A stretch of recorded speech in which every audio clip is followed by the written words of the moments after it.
Good evening, everybody. Today, I'll be discussing a topic that sits at the intersection of energy, occupational safety, and environmental health, which is methane exposure. Methane is widely used across a variety of industries, most notably in natural gas production and energy generation. While it plays an integral role in our global energy systems, methane poses serious health and safety risks, both to workers in occupational environments and to the general public through its environmental effects. This presentation will take a comprehensive look at the physical and chemical properties of methane, how it is produced naturally through human activities, its routes of exposure, its health implications, and the regulatory landscape designed to mitigate these risks. We'll also explore engineering and administrative controls, personal protective equipment, and the global effort to reduce methane emissions in light of climate change. Whether you're an environmental professional, a policymaker, or a student in occupational safety, understanding the dual nature of methane is both a critical energy source, as a critical energy source and a serious hazard is essential in making informed decisions implementing effective safeguards. Methane, or CH4, is one of the simplest hydrocarbons and is naturally present in the environment.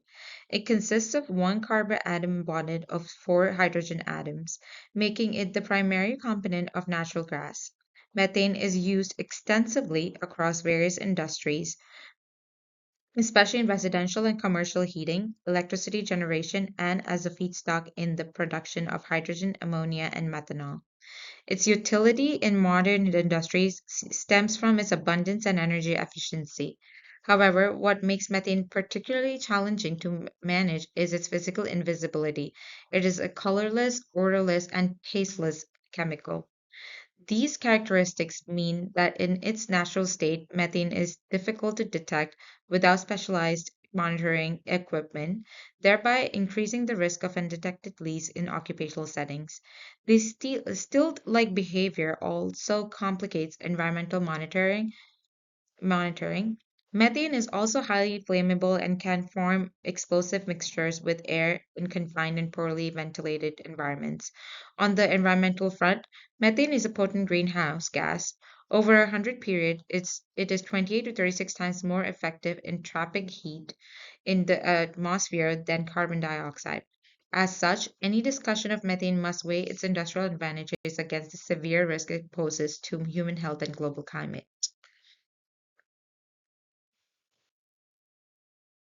The physical and chemical properties. Methane possesses several distinct physical and chemical properties that make it both an attractive energy source and a potential hazardous substance.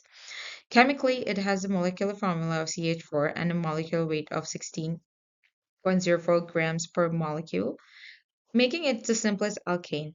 It is nonpolar and poorly soluble in water, but it dissolves readily in organic solvents. Methane is lighter than air with a density of approximately 0.656 kilograms per meter cube, which means it tends to accumulate near the ceilings of enclosed spaces, especially when ventilation is inadequate. It exists as a gas at room temperature under standard atmospheric pressure. The flammable range of methane in air lies between 5% and 15% and 15%. Non-toxic, it is non-toxic in small concentrations, but acts as an asphyxiant in high concentrations due to oxygen displacement.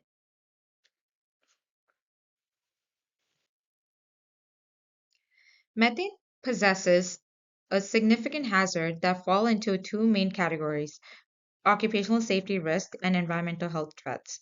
In the occupational context, methane highly flammable nature presents an immediate danger in enclosed spaces such as mines, sewers, utility walls, and industrial tanks.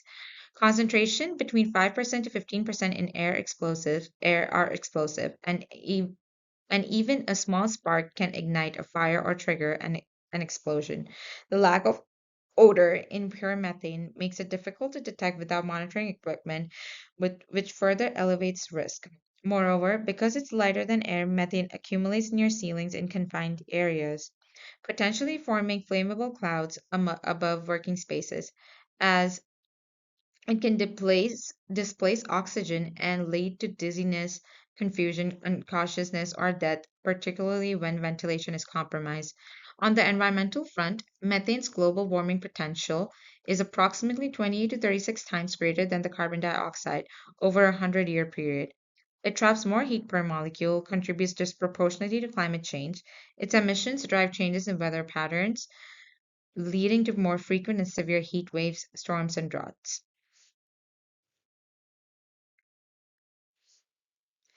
Methane's production. The biogenic methane refers to methane produced by biological processes, particularly under anaerobic conditions.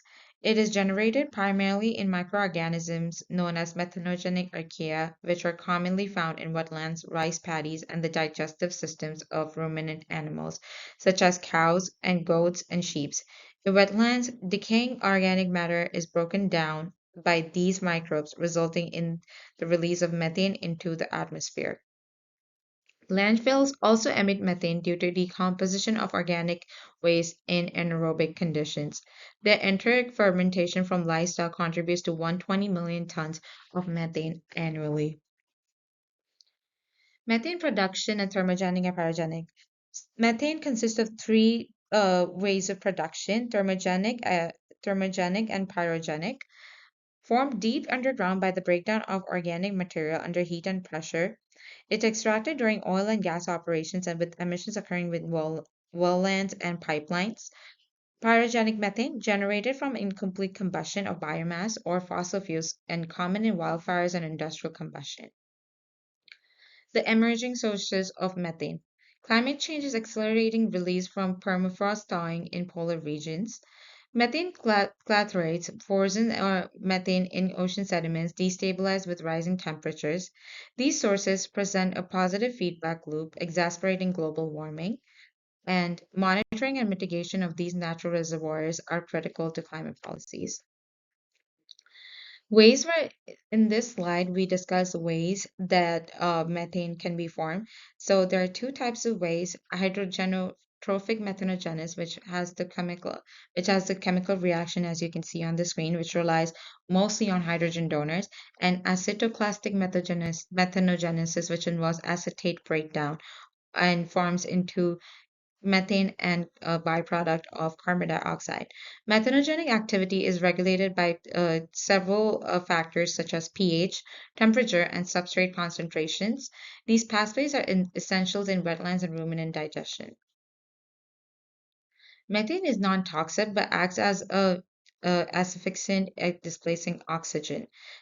And the symptoms are headache, dizziness, unconsciousness, death, and high concentrations.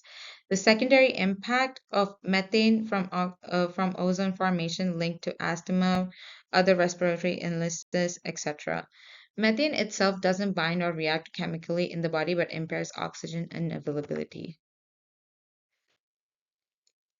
Inhalation is the primary occupational exposure route of methane. High risk industries such as oil and gas, mining, wastewater treatment, and agriculture are more at risk of methane exposure. Activities like venting, flaring, or equipment leaks increases exposure risk, and the danger is highest in enclosed or poorly ventilated environments. Environmental exposure, widespread of emission from landfills, rice paddies, and livestock. Methane from wastewater and sewage treatment adds to the burden. Emissions can linger in the lower atmosphere and interact with other pollutants. Combined effects increase atmospheric warming and disrupt air quality. Methane contributes to climate change by enhancing greenhouse effect.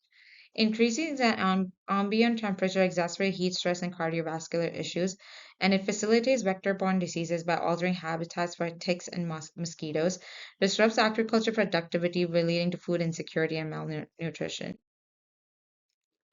When talking about the occupational health risk, methane air mixtures at 5 to 15% of explosives in confined spaces.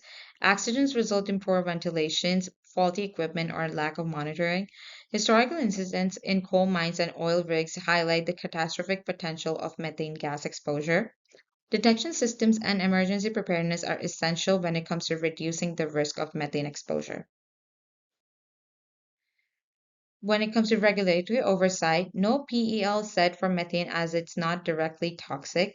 OSHA defines 0.5% of methane in air as a threshold for hazardous environments, and confined space protocols require testing and controls by the industries. Safety standards focus on flammability and oxygen displacement of methane. When it comes to EPA, it governs methane emissions under the Clean Air Act. It implements leak detection and repair standards for all oil and gas industries. When it comes to new source performance standards, it restricts emissions from new and modified facilities, and it promotes the use of advanced technology for emission capture and reporting of methane gas. And engineering controls. Ways to mitigate methane exposure is by installing fixed methane detectors with visual audible alarms, use mechanical ventilation systems to dilute and remove gas, and ensuring all electrical systems are intrinsically safe or explosion proof. Regular inspections of pipelines, tanks, compressors for leaks are essential when it comes to uh, detecting methane exposure. When it comes to administrative controls, safety training on hazard recognition, detection devices, and emergency actions are essential. Confined spaces entry should require permits, atmospheric testing, and standby personnel. Standard operating procedures must include methane-specific protocols, and documentation reporting of near misses should be noted to improve prevention of methane exposure. PPE and emergency preparedness, using self-contained breathing apparatus in oxygen-deficient areas is vital where methane exposure can be more susceptible. PPEs, or better known as protective equipment, may include flame-resistant clothing and anti-static footwear. Conduct regular emergency response drills and maintain updated evacuation plans in case of methane gas leaks. Coordinate with fire services and hazardous materials teams in order to better prepare in case of emergency. In summary, methane hazards are explosions, oxygen displacement, and global warming potential. Controls can be seen by using engineering and administrative controls and also prevention by using protective equipments. We should emphasize a multi-barrier safety approach and integrate detection, response, and mitigation. In conclusion, methane is a critical issue in both occupational and environmental health domains. Effective mitigation requires integrative strategies, technology training, and policies. Safety professionals must lead proactive efforts in detection, planning, and education. Thank you. Thank you so much for being part of this presentation, and I thank you for your time.